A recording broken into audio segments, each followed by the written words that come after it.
concede liberdade, mas não lhe garante a propriedade, você está num meio Estado de Direito. Locke avança, portanto, com relação a Hobbes. Ele não só se preocupou com a liberdade, mas se preocupou também com a propriedade. Mais do que isso, ele, na sua concepção, o poder monárquico, que era o poder absoluto, deve ser limitado e tem que prestar contas ao povo. Ao contrário de Hobbes, que é o teórico do absolutismo, ele é o teórico do absolutismo constitucional, limitado, aquele que limita o poder absoluto do Estado e do monarca, portanto.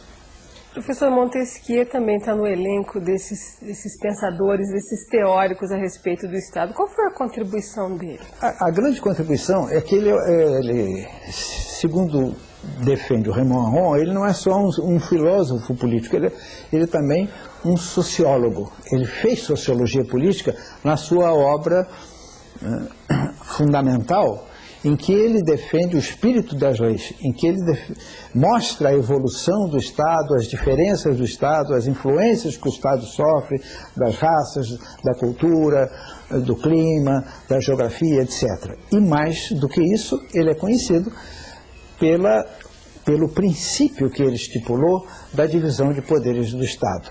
Locke já tinha falado em 3 poderes, o legislativo, o executivo e o poder federativo. Montesquieu vai mais além e cria um 3º poder, o chamado, o que nós chamamos hoje o judiciário, executivo, legislativo e judiciário. Por que isso é importante? Porque isso evita o Estado absoluto. Quando você divide os poderes, você tem poderes que devem se equilibrar. E essa é a grande contribuição de Montesquieu. Existe Estado sem coerção? Não existe. Existe Estado sob coerção. Um Estado que está sendo dominado por outro, que está em estágio de guerra, que tem o seu território mutilado, etc., é um Estado submetido à coerção. Por que não existe Estado sem coerção? Porque a característica do poder do Estado é a coerção legítima. O que se chama coerção legítima? É aquele poder que se concede ao Estado de reduzir os seus súditos à obediência, mesmo que seja necessário o uso da força. Essa é a característica do Estado.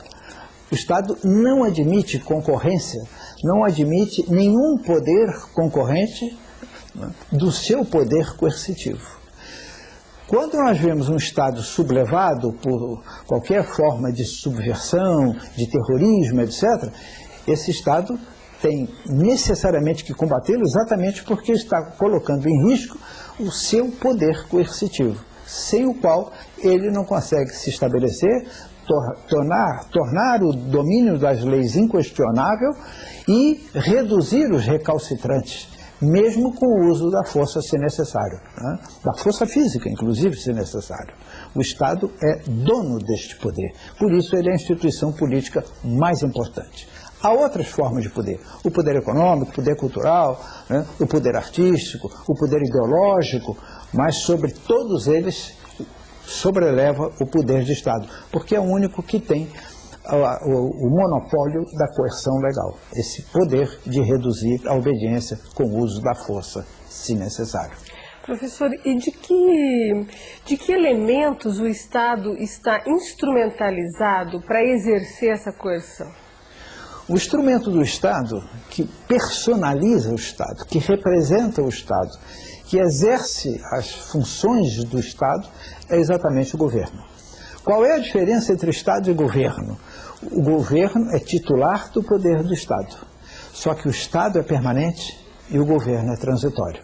Nas democracias, sobretudo, os governos passam e o Estado fica. Essa é a diferença fundamental.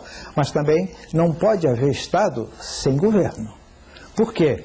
Porque é ele quem representa o Estado. E esse poder, né, tanto pode, num sentido lato, ser representado pelos diferentes poderes do Estado, o executivo, o legislativo, o judiciário, como pode ser representado apenas pelo executivo. Essa é a interpretação restrita. Por que razão? Porque é ele quem dá face ao Estado. dá visibilidade ao Estado. E quem usa os poderes do Estado. Portanto, o que é o governo? O governo é o titular do poder do Estado. Professor, como estabelecer um equilíbrio entre essas funções que o Estado exerce? Legislativo, executivo... Exatamente pelo princípio da divisão de poderes. Essa é uma divisão, não é uma divisão espacial, é uma divisão funcional.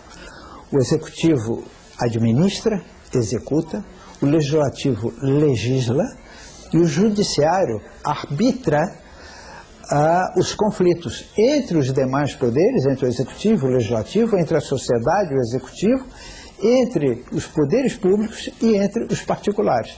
Então veja que há um equilíbrio de funções, por isso se diz que é a distribuição funcional.